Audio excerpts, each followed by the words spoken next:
Fast Eddie here. Been working on this gate for a little while now, and I finally got it built, and I've got it operational. Went through a process of how I was going to make it work. I knew that I couldn't have a swinging gate because I wanted it real wide. Swinging gates don't work very well when they're this size. So this is what I come up with. It's on a sliding system, and I actually use the same system that you would use for like sliding barn doors. So what I did was I purchased these little skates like this right here.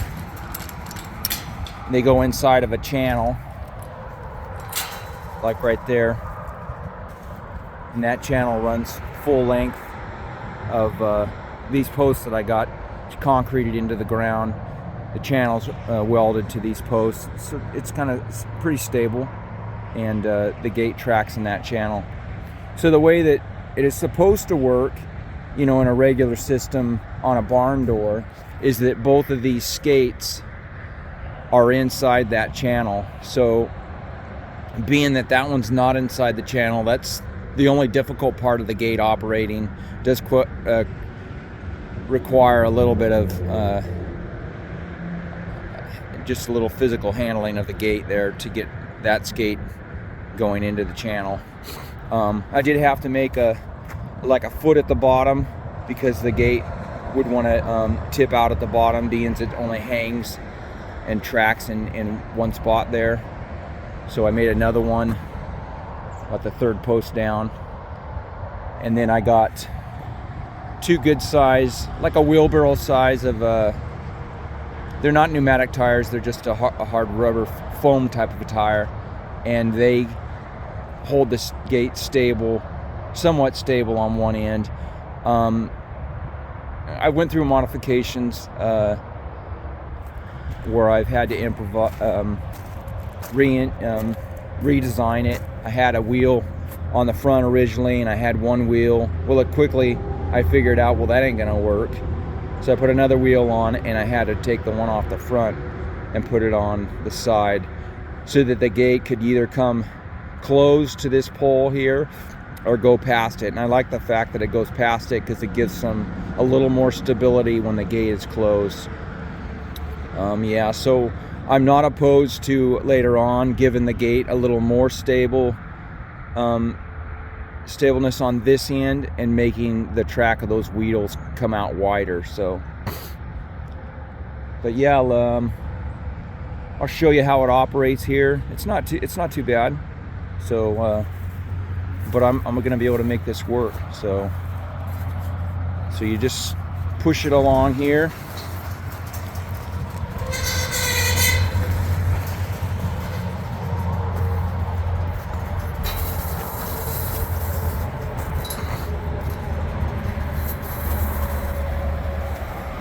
And you get it up to this skate here.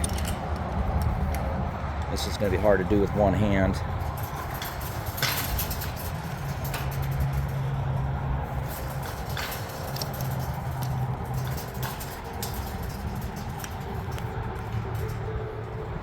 Sorry, the shaky camera there, only one hand operating. And you just shove it through. Now you got both skates in there. You got the wheels on the ground here, and then you just push it on to the open position.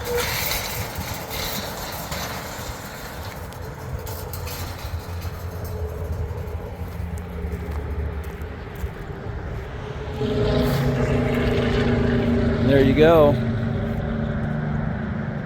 It's about 24 feet in width. When I was building it, I was thinking, man, this is way too big. I didn't need to build it that big. But then when I got it over here, laid it out in the area that I had, I measured it, and I was thinking I needed that big of a spot. And surely enough, yeah, I'll use every bit of it. I'll get some more gravel here on this side, bring this gravel all the way down, all the way to the garage here, get this line cleaned up here, get this side over here graveled, finished that gravel in there. So I don't know, 3 or 4 more loads of gravel, you know, 30 or 40 yards. That's what I'm thinking. So yeah, I'm really liking it. I don't know if I said it before. Most all the materials that I've bought for this gate and for the fencing are either scrap I've acquired, I've bought for you know, nickel on the dollar, or you know, stuff that was given to me. Like that's hog panel right there, that fencing there, that's called hog panel. It's rigid wire. The only way I could make that gate light, because that's light gauge pipe that the gate's made out of, was to use hog panel, because it's got it's you know, it's rigid, so the gate needs a little more rigidity to it, more than, you know, that just the pipe welded to it. It would be just really flimsy. So that rigid hog paneling gives it a little more stability. So the pipe that I used is a light gauge. I want to say like an EMT thickness. It might have been from a chain link fencing jobs. I bought quite a bit of it. You know, again, I mean, it was like $1 a stick. I think they were 8-foot sticks. That chain link over there was given to me.